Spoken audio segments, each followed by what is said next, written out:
O Superior Tribunal Militar negou liberdade para um integrante da facção Comando Vermelho, envolvido no furto de metralhadoras de um quartel do Exército na Grande São Paulo. O Renan Fiuza é quem vai trazer para a gente as informações. Oi, Renan. Bom dia. Tudo bem, Carol? Ótimo dia para você, uma boa terça-feira para todo mundo. A defesa desse homem envolvido nesse suposto envolvimento, inclusive conectado a uma facção criminosa, segundo as investigações, a Justiça Militar entendeu que ele não deveria voltar às ruas, pelo menos nesse momento, tá? Então, negou o pedido de habeas corpus. A gente está falando de Gesser Marques Fidelix e, como eu disse, segundo a investigação, ele seria conectado à facção criminosa que age no Rio de Janeiro, sobretudo no Rio de Janeiro, o Comando Vermelho, e ele seria responsável por levar e municiar essa facção criminosa, entregar armas, e ele está envolvido diretamente, segundo a investigação, no furto dessas armas aqui do Comando Militar do Exército, na região de Barueri.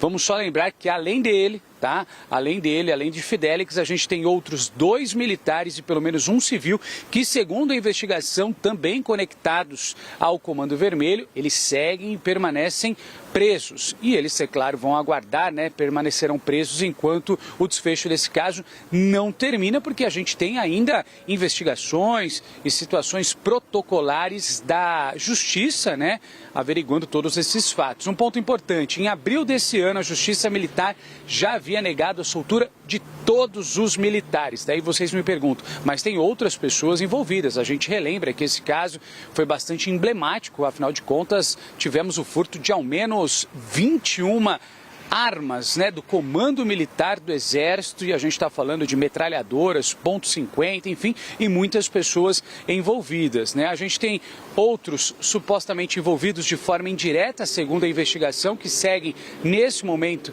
soltos. A gente está falando de 2 militares, um tenente-coronel e um outro tenente, todos eles indiciados por uma participação indireta, participaram de alguma maneira desse furto. E temos também ainda pessoas foragidas nesse caso, são ao menos 4 civis. Os nomes não foram revelados, A gente traz aqui uma informação importante a respeito da defesa, como preza o bom jornalismo. A gente entrou em contato com a defesa desse envolvido, que teve o habeas corpus negado, o Fidelix. A advogada diz que argumentou de todas as formas, que essas informações da Polícia Judiciária não estão relacionadas ao delito do processo da Justiça Militar, não sendo relevantes de forma criminal e não justificada, portanto, segundo o entendimento da defesa dele, a permanência nessa prisão preventiva. Vamos só relembrar o caso mais uma vez para refrescar a memória, afinal de contas foi no ano passado, em outubro do ano passado, quando 21 armas de grosso calibre foram furtadas do arsenal de guerra,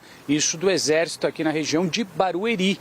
Portanto, a investigação se deu, vários militares ficaram aquartelados, Isso foi em 10 de outubro. A gente está falando de 13 metralhadoras calibre .50, que são aquelas armas que podem perfurar blindados, derrubar inclusive helicópteros, e 8 armas calibre .7. .62, ou seja, armas realmente do Exército e que, segundo a investigação, essas armas teriam o destino certo. Seria a facção criminosa do Rio de Janeiro, Comando Vermelho, justamente essa facção onde Gesser Marques Fidelix é, talvez, segundo consta nos autos, um dos principais envolvidos em fornecer arma para essa facção do Rio de Janeiro. A gente segue de olho nesse caso porque há ainda muitas respostas a serem dadas por parte da Justiça. Fato é que temos alguns envolvidos que permanecem presos de forma preventiva, outros aguardando a decisão da Justiça em liberdade. Carol.